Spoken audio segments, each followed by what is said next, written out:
नमस्ते India, know the nation में आपका स्वागत है और मैं हूं गरिमा। मैं हूं मुंबई के जियो वर्ल्ड कन्वेंशन सेंटर में, जहां 4 दिन से हो रहा है भारत का सबसे creative and entertainment summit waves 2025।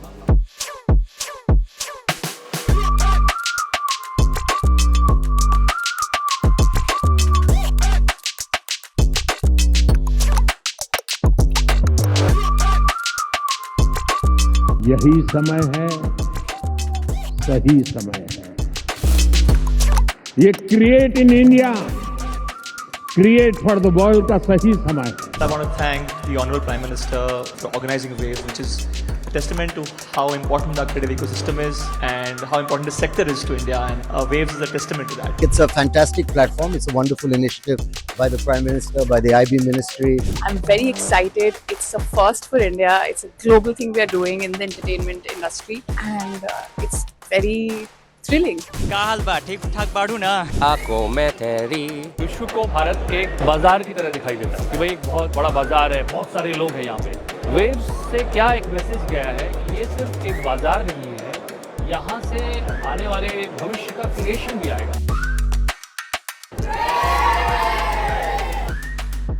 ये सिर्फ एक इवेंट नहीं, ये है भारत की क्रिएटिव टेक एंटरटेनमेंट की दुनिया का एक ग्रैंड शोकेस, जहां देश और दुनिया के creators, innovators, entrepreneurs, OTT players, film star, gaming expert और पूरे दुनिया की जो एक्सपर्टीज हैं वो एक स्टेज पे आते हैं। Waves.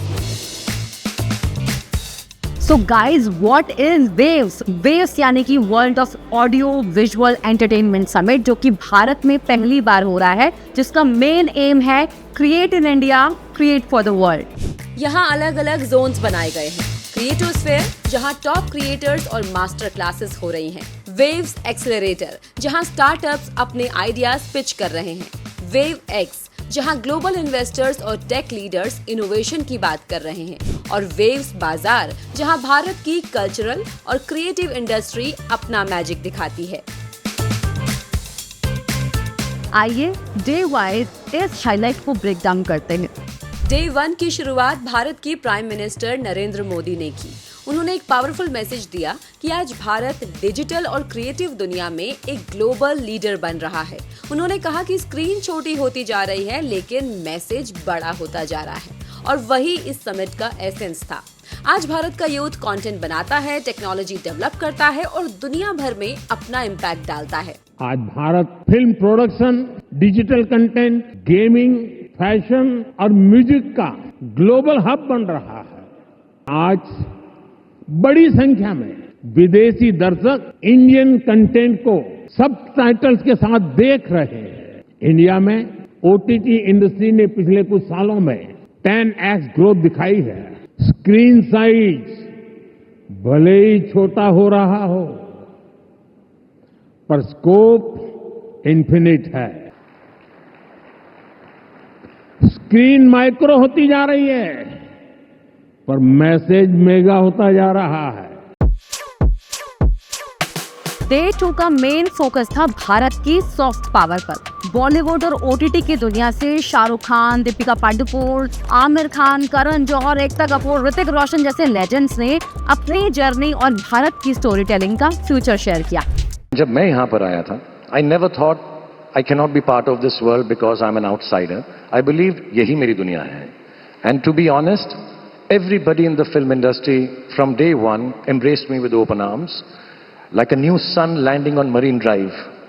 So I felt like ये दुनिया मेरी है, ये जगह मेरी है, because I believed this is the world I want to belong to. I've been around for almost now 35 years.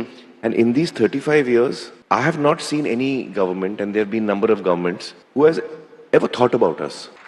So this is the first time that any government has applied their mind and their emotions and said कि यार let's do something in media and entertainment.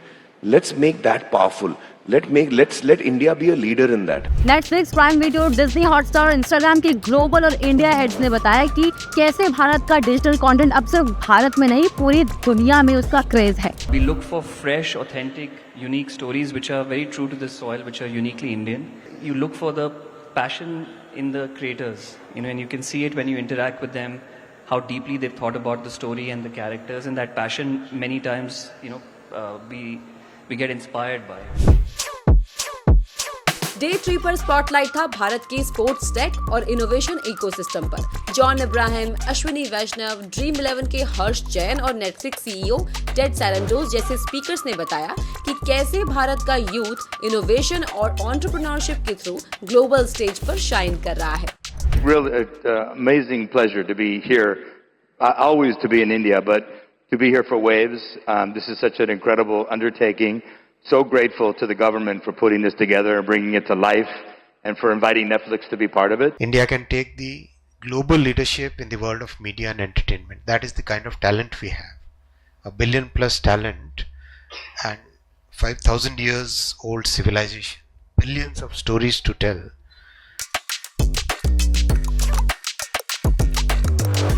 आज है day 4 summit का closing day. यहाँ creators fair में India के top digital creators, YouTubers, Instagram stars, podcasters ने अपने एक्सपीरियंस और लर्निंग शेयर की। This is a huge thing happening in India and I'm loving it. I would really want to thank Prime Minister Modi ji for doing this. Because उन्होंने जो किया है ये इतने अच्छे लेवल पे for creators and for the entertainment industry, it's commendable. Bharat के creators के फ्यूचर्स को और अच्छा करने के लिए पहला स्टेप हमारे मोदी जी ने ले ही लिया है, जो ये प्लेटफॉर्म वेव्स क्रिएट किया है, which is world audio visual entertainment summit. उन्होंने एक बार मेड इन इंडिया काम करके दिखाया है। ये है वेव्स बाजार, एक क्रिएटिव मार्केट प्लेस जहाँ से भारत की क्राफ्टमैनशिप और लोकल ब्रांड्स अपना ग्लोबल कनेक्ट ढूंढ रहे हैं। क्रिएटर्स फेयर, ये जोन है क्रिएटर्स फेयर जहां भारत के टॉप क्रिएटर्स अपनी जर्नी शेयर कर रहे हैं। Reels, vlogs, shorts, podcast, India के यूथ का क्रिएटिव एनर्जी आपको यहाँ देखने को मिलेगा। वेव्स 2025 एक इवेंट नहीं, ये एक मूवमेंट है जहां भारत ने दिखाया कि हम सिर्फ अपने लिए नहीं, दुनिया के लिए क्रिएट करते हैं। आज 4 दिन के बाद एक बात तो क्लियर है कि भारत का यूथ, भारत के क्रिएटर्स, भारत के एंटरप्रेन्योर्स अब दुनिया भर में नए बेंचमार्क सेट कर रहे हैं। वेव्स 2025 का मैसेज क्लियर है, create in India, create for the world. So are you a creator? अगर आपको वीडियो पसंद आए तो जरूर कमेंट कीजिए, लाइक कीजिए और चैनल को सब्सक्राइब करना ना भूलें। देखते रहिए नो द नेशन गरिमा के साथ। दोस्तों, नो द नेशन को सब्सक्राइब जरूर करना।